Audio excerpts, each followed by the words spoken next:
Chesterfield. Chesterfield, first cigarette in America to give you premium quality in both regular and king size, brings you Dragnet.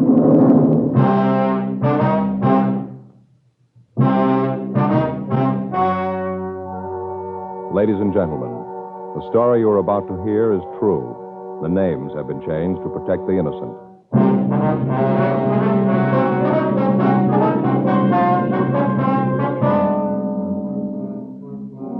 You're a detective sergeant. You're assigned a robbery detail. You've just rounded up a vicious gang of thieves. The heavy man is still at large. Your job? Get him. Hello, this is George Fenneman. I want to talk to you about the cigarette that's really on the move. The one everyone's talking about and trying. Chesterfield. First cigarette in America to give you premium quality in both regular and king size. Chesterfield King Size is exactly the same quality and exactly the same blend of tobacco as Chesterfield regular size. There's absolutely no difference, except that King Size Chesterfield is larger, contains considerably more of the same tobaccos. So much more it gives you a 21% longer smoke, yet costs very little more. And Chesterfield King Size contains better tobaccos and is of higher quality than any other king-size cigarette. So sound off for Chesterfield. Either way you like them, regular or king-size, Chesterfield gives you the best possible smoke.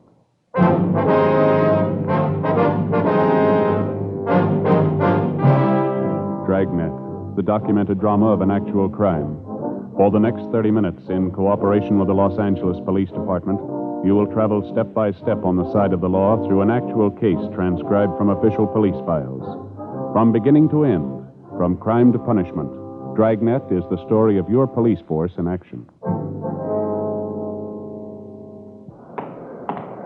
It was Tuesday, March 6th. It was windy in Los Angeles. We were working the day watch out of robbery detail. My partner's Frank Smith. The boss is Captain Didion. My name's Friday. It was 2:46 p.m. when I got to room 27A. Robbery. Frank? Yeah, Joe. How about those subpoenas? Took them down to the warrant office. They're going to serve them. Oh, fine. All the follow-ups made, packages in order. That about wraps it up, doesn't it? Yeah, all but Bentley. Yeah, nothing from Mac yet. No, he said he'd call as soon as he heard anything. Yeah, be happy when we get him, won't you? He's probably the worst of the lot. Yeah. Well, according to what Mac said, he's in real trouble now. Broke. None of his friends will have anything to do with him. We'll turn him. I don't think I'll ever understand a guy like Bentley. What makes a man want to beat somebody just for the sake of beating him? Figure that we'll have it made.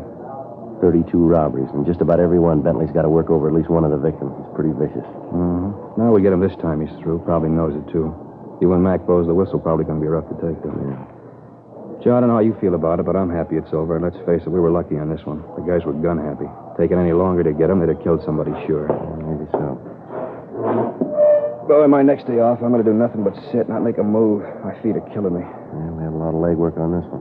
Not just this one, Joe, all of them. I was reading in the magazine the other day about a new kind of art support. I got to get me a pair of them. Yeah?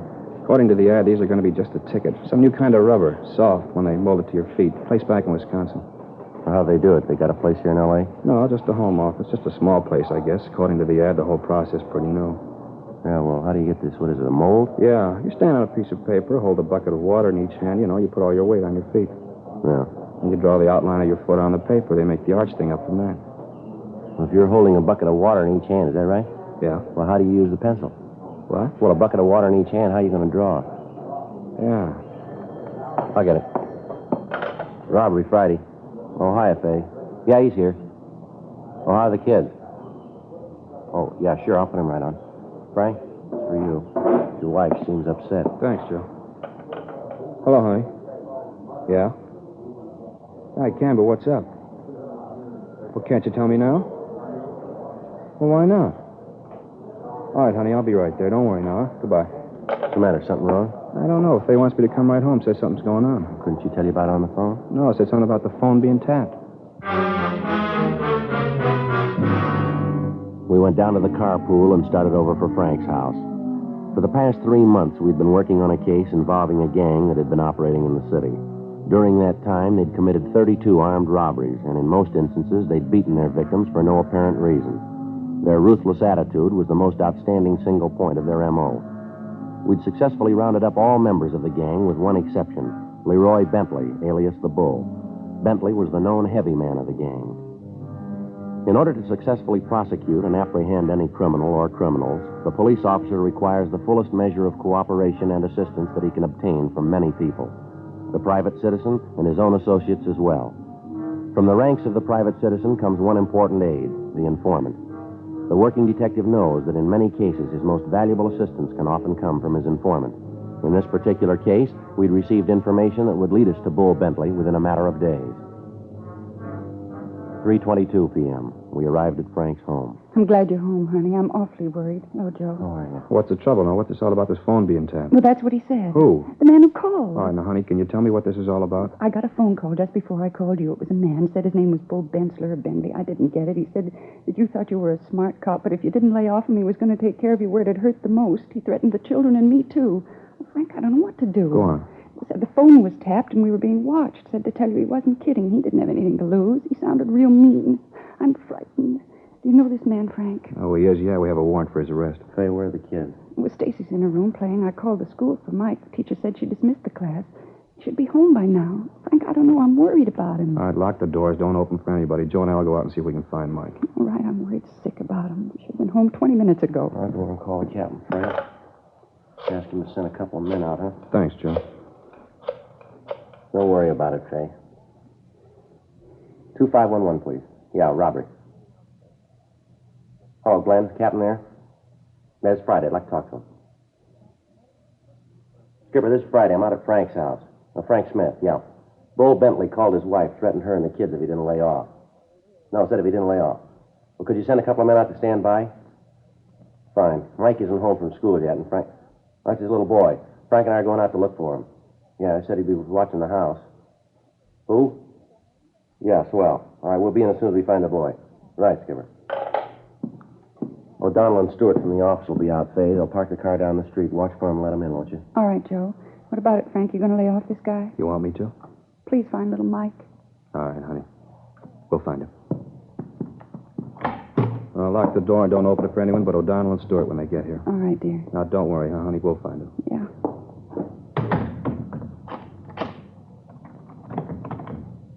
Let's go. Joe, what do you think? I don't know. Tell you one thing. Yeah. I'm scared.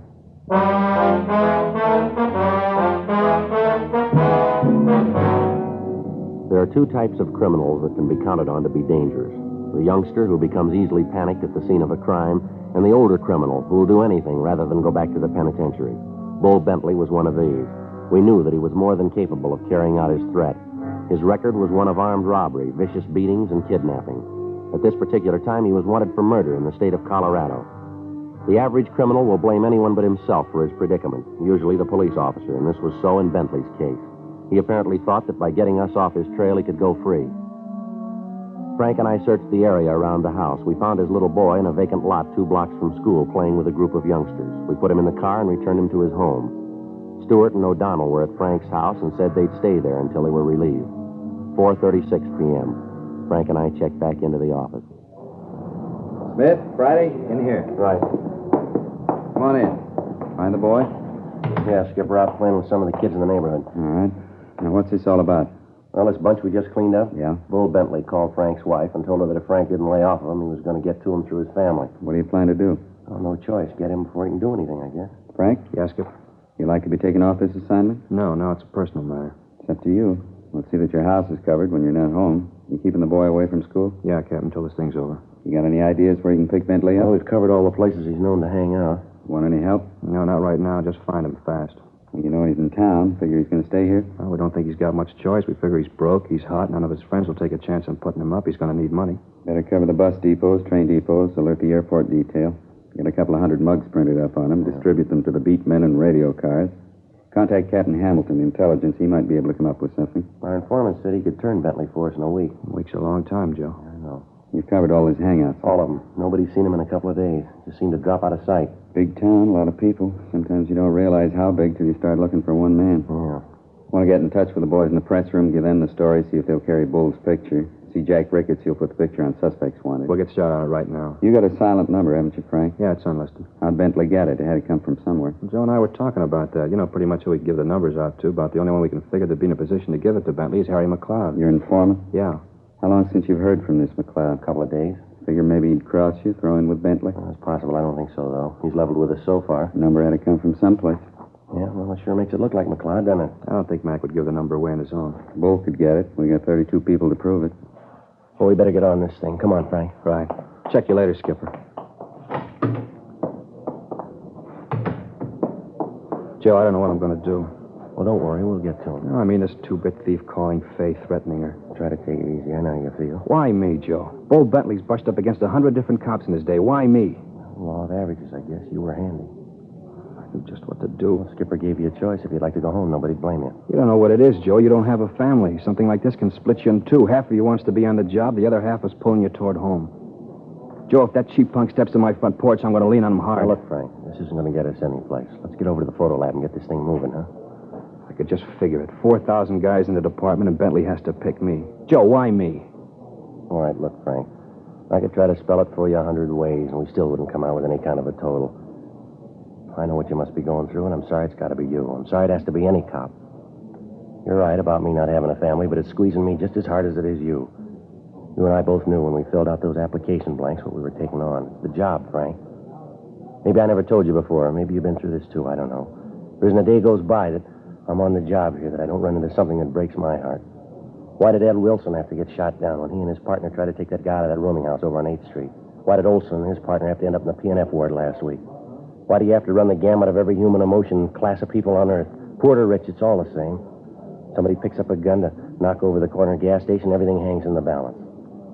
The minute that thief slips a cartridge into his gun, the gas station attendant, his family, his kids, and every relative he's got slides right onto the short end.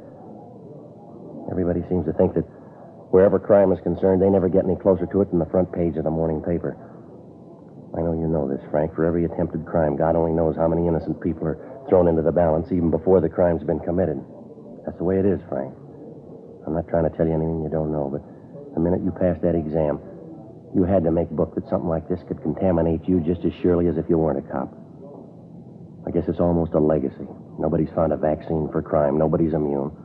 And it's worse with you and me because we know better than to think we can't be touched. We know we can. We invite it every time we roll on a call, every time we pick somebody up, every time a guy gets out of line. It's a job, Frank. I didn't mean to give you an academy lecture, but if it's any comfort, I'm with you. I know just how you feel, and so do 4,000 other guys right down here. Yeah. I guess maybe we better get moving, huh? Yeah, come on. We took the mug shot of Bentley to the photo lab and asked them to run off 200 copies. We checked with the reporters in the press room, and they promised us full cooperation. Jack Ricketts told us that he'd put the picture on the air the next day. Frank called home and found that there'd been no further calls from Bentley. 6:17 p.m. We started to look for Harry McLeod, our informant. We checked his hotel, but the clerk told us he hadn't been in all afternoon. We started checking his known hangouts. In fear of burning McLeod, we were unable to ask for him by name, which made it necessary for us to canvass each individual place. 9:28 p.m. We located McLeod in a small bar that was known to be frequented by thieves. We walked over to the bar and sat down next to him. We ordered a drink. At the first opportunity, without arousing suspicion, we told McLeod we wanted to talk to him and that we'd meet him down the street, 2 blocks west. We left the bar, got in the car, and drove to the meeting place. 20 minutes later, McLeod arrived, got in the back seat, and we drove away. Want to get the radio, Joe? Yeah. What's the matter with you guys? I told you I'd get in touch with you and I had something for you. You trying to get me burned? Take it easy, Mac. Just a couple of things we want to know. Well, I'm on your side. You guys know that. I've always leveled with you, haven't I? Yeah. Well, then what's this bit? You walk into that joint, you know what goes on in there, and you pull me out. Good chance somebody could have seen you, you know. Yeah, we know, Mac. Have you seen Bentley? No, I told you I'd let you know when I turned him. Now, don't snow us, Mac. This is important. Have you seen him? If I saw him, I'd have called you. You know that, don't you? I'd have called you guys. I told you once I'd finger him for you. I haven't called. I haven't seen him. It's that simple. What's the big rush about getting Bentley, anyway? He ain't going nowhere. Now, look, Mac, we got a personal interest in this thing. This isn't just robbery. Bull's been calling Frank's wife, saying he was going to kill her and the kid. You know he'd do it. Now, how about it? I didn't know it was like that. Bull's mean enough to do it, Well, that's too. how it is. Now, I'll ask you once more. Have you seen him? Yeah. When? Day before yesterday, Sunday morning. Saw him down Marty's. How come you didn't call us?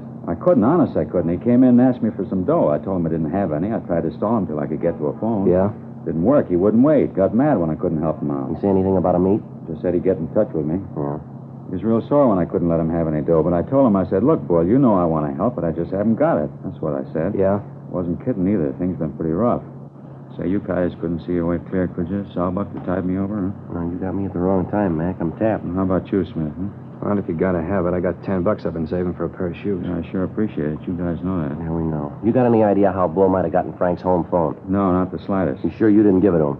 Joe, you've known me for a lot of years. Would I do a thing like that after the way you guys treated me? Well, that's what we're trying to find out, Mac. I should get a little insulted at that. You guys figuring out about Oh, now me. come off it, Mac. Did you give him the number? No, I swear to you I didn't. All right. You got any ideas where Bull might be hiding? Not in particular. Check the usual places? Yeah, we looked through them all. And you know as much as I do. He did say he looked me up in a couple of days. You see where he was going when he left you? No, just walked out of Marty's. I saw a friend of his yesterday, though. Yeah. The guy said he'd seen Bull Sunday night. Say what he wanted? Money. Said he'd try to tap him for some dough to get out of town. His friend help him? He didn't give him any money. He gave him something else, though. Yeah. He gave him a gun.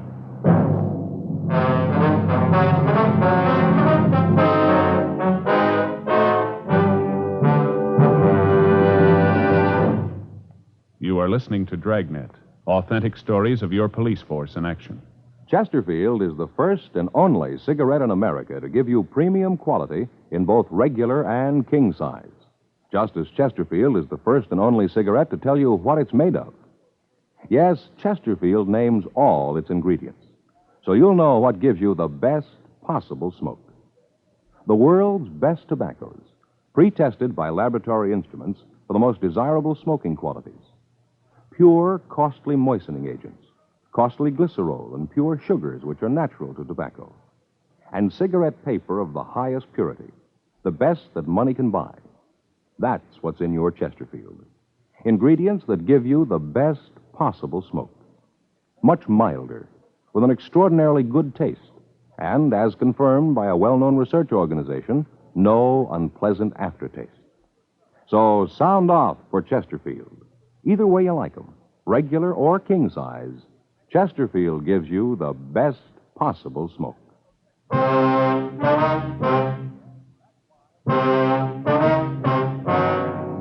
Before we left Mac, he furnished us with the name of the man who'd given the gun to Bull Bentley. We recognized the name Dave Slater as a small-time hoodlum who'd do anything to make a dollar as long as he himself was reasonably safe in doing it. Mac told us of several places where we might find him. The most likely place was a pool room on North Main Street. Slater had numerous arrests, most of them for being drunk and for acting as a lookout for gambling games. He was a type of thief that can be found in every large city, always on the fringe of criminal operations, but never directly involved in the crime itself. We checked several of the places Mac told us about, but we couldn't come up with Slater. We checked the pool room. The manager was evasive and at first appeared reluctant to talk. We informed him that we knew Slater would be back and that we'd wait for him. The manager asked us to come to the back room with him. He told us that Slater had said that he was going down to the all-night hamburger stand on the corner to get something to eat. We found Slater sitting at the counter. Call this thing a hamburger, all I can see is a bun. I'd be ashamed to sell a thing like this lousy deal, 35 cents for nothing. Slater? Yeah, well, something you want? Police officer, Slater. We want to talk to you. What about? Bull Bentley. Bentley? Never heard of him. We got information you do know him pretty well. Yeah? You tell your pigeon he's lying. I never heard of the guy. Now, let me finish eating. We want to talk to you, Slater. You want to make it here, or would you rather go downtown? Can't you see I'm eating? Now, let me finish. Huh? I got nothing to tell you. I don't know any Bull Bentley. Now, lay off, huh? Come on, you can think better than an empty stomach, Slater. Let's go. Frank and I took Slater out of the restaurant and put him in the car. Once he was in custody, his attitude changed completely. He said he wanted to help us, but that he didn't know Bull Bentley. 10:44. We got back to the city hall. I want to stop by the office, Joe. Call home. All right, I'll be in the interrogation room. You tell us, Skipper. Yeah. In here, Slater. Yeah. Sit down. Sure. Look, I told you I want to help you guys out, but honest, I don't know anything. If I did, I'd let you know. All right, come off it, Slater. Where's Bentley? Look, I keep telling you, I don't know any Bentley. Where are you living now? Solly Hotel, West Fifth. How long you been there? Couple of days. You working now? Yeah, a little. Odd job now and then. You know, nothing steady. What do you call an odd job, Slater? Oh, you know, sweep out the pool room, rack the balls for him. Yeah, sure. Now, look, we've known you for 8 years. You never worked a day in that time. Now, how about Bentley? We got a personal interest in him. We want him. We want him bad. Look, I tell you, I don't know any Bentley. Anything new? Yeah, Joe, he called a couple more times tonight. Last time at 10:30, scared Fay half to death. Yeah. Said he knew Mike was home. He knew we were looking for him. Said if we don't stop, it'll get to the kids. Said it didn't matter how many cops we had around the house, he'd get to him. Fay's almost hysterical. O'Donnell called the doctor. Yeah. How about Slater? He come up with anything? No, still says he doesn't know him. Doesn't know him, huh? Listen, Punk, let's you and me get straightened out. What happens to me is one thing. What happens to my family's another. They don't pay me enough money to jeopardize my family. Now, you get this straight. When punks like you and your trigger-happy friends can threaten my family, then something's got to give, and it's not going to be me. Yeah, but I told you. Look, wipe that silly grin off your face, Slater. You feel nice and safe there, don't you? You know, as long as you're in custody, we got to take care of you. Well, maybe you'd like to know that if I have to, I'll take this badge off and walk up one side of you and down the other. Now, I want to know where Bentley is, and I want to know now. We're not stumbling around in the dark. We know you gave him a gun. Let me tell you this, mister. Mark it down. If anything happens to my wife or my kids, you can't run fast enough to get away, because I'll nail you hard. All right, Frank. He's getting pretty tough, isn't he? Just telling you how you stand. Now, come on, where's Bentley? I told you, I don't know Bentley. All right. Let's get everything out of your pockets. Get it on the table. Well, there's nothing much. Here, change, keys, yeah, and a nail file, address book, my handkerchief, comb, wallet, yeah, cigarettes, and matches. That's all. You want to shake him down, Frank? Yeah. I told you that's all. Now, what are you looking still. for? Now, push your luck, Slater. It's clean, Joe. How much money you got in your wallet? I don't know, double sawbuck, maybe? The funny thing, you guys never work, but you always got money. All right, take the money out and count it, Slater. Why? What's that going to prove? Take it out and count it. All right. 10, 20, 25, 26, 27, 37, another 5. $42. I didn't know I had that much. All right. Put the money in your pocket. That all the money in your wallet? Yeah, that's it. Let's see the wallet. Here. There's nothing in it. A couple of cards, that's all. Yeah. Let's see here. A couple of pawn tickets. Picture. Who's the girl? Babe, I met in Dago. You don't know her. She's not in the rackets. Married now. I haven't seen her in a year. Then why are you carrying her picture? Always kind of liked her. She had class. Real nice broad. You said you didn't know Bull Bentley? That's what I said. How about Leroy Bentley? Nah. You know anybody at all named Bentley? Look, I told you I don't know any Bentley. How many times do I have to tell you? You know anybody by the name of Bull? I don't know anybody named Bull. I don't know anybody named Bentley. Yeah. Take a look, Joe. Now, maybe you can explain this then. Yeah, what's that? Bar tab in your wallet. Name Bull written on it. How about it, Slater? Who's Bull? I don't remember that. Probably something I picked up a long time ago. I don't remember it. Tab's dated March 4th. Day before yesterday. Your memory must be getting pretty bad, huh? I got nothing to say.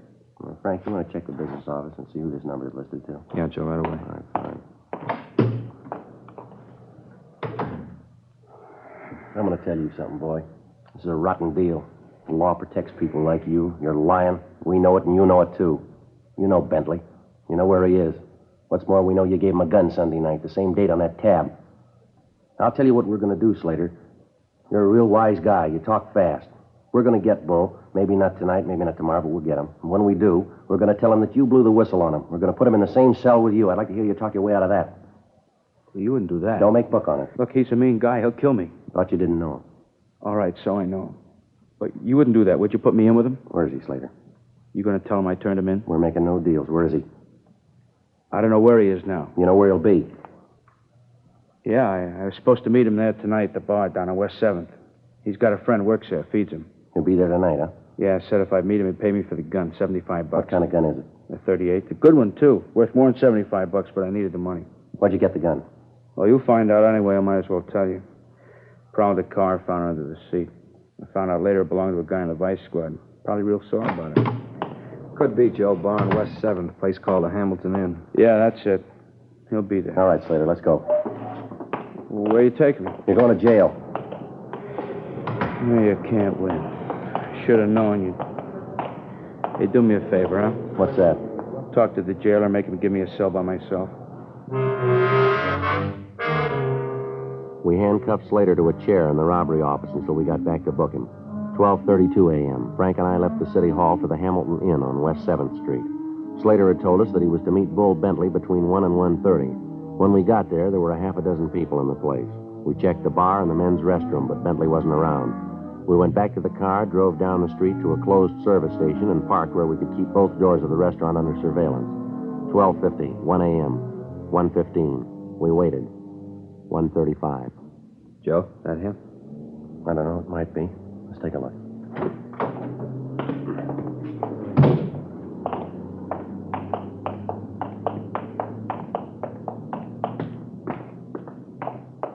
All right, you want to take the side door? I'll try the front. Right. All right.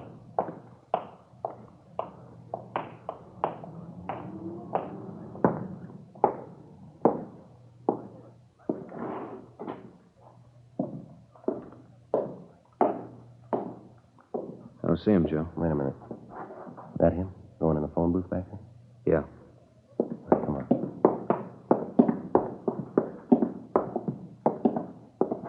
I'll get him. Bentley. Yeah? Watch it, Joe! Yeah.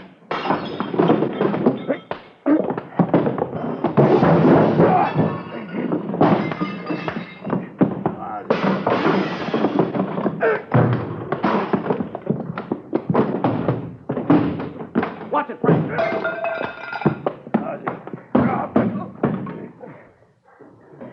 All right, Frank. I'll shake him down. Who told you? Who blew the whistle? That bum McLeod, it was him. He was the only one who knew. He give you my telephone number? Yeah, he did. And he runs to you and cops out. Should have known better. I give him $20 for it. Well, that figures. What do you mean? We gave him 10 not to.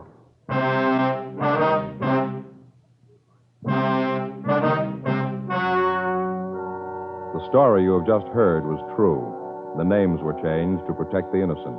On June 12th, the hearing was held in the district attorney's office. In a moment, the results of that hearing. Now, here is our star, Jack Webb. Thank you, George Fenneman. Friends, I'd like to talk to you about something that's important to every one of you. Now, for the first time, you can get a premium quality cigarette in either regular or king size. Of course, that's Chesterfield. Both regular and king size Chesterfields are made of the proven ingredients that give you the best possible smoke. Both are much milder, with an extraordinarily good taste and no unpleasant aftertaste. Yes, there's no difference between the two, except king-size Chesterfield is larger, contains so much more of the same tobaccos, it gives you a 21% longer smoke, yet it costs very little more. So remember, either way you like them, regular or king-size, Chesterfield gives you the best possible smoke.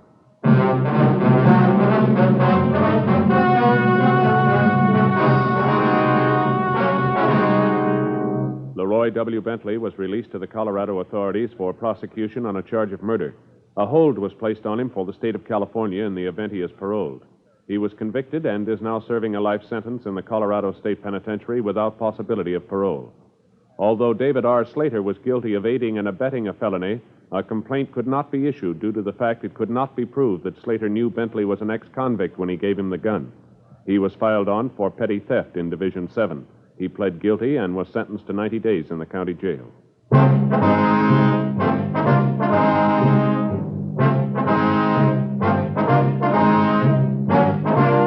You have just heard Dragnet, a series of authentic cases from official files.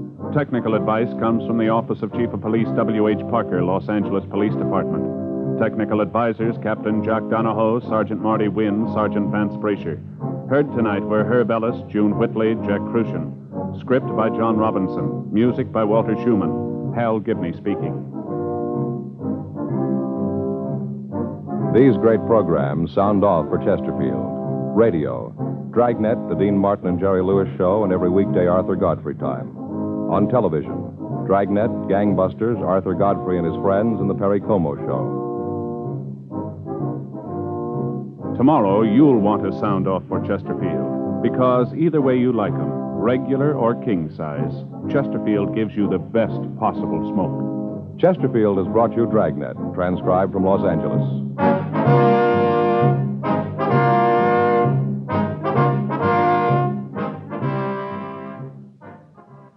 This is NBC, the national broadcasting company.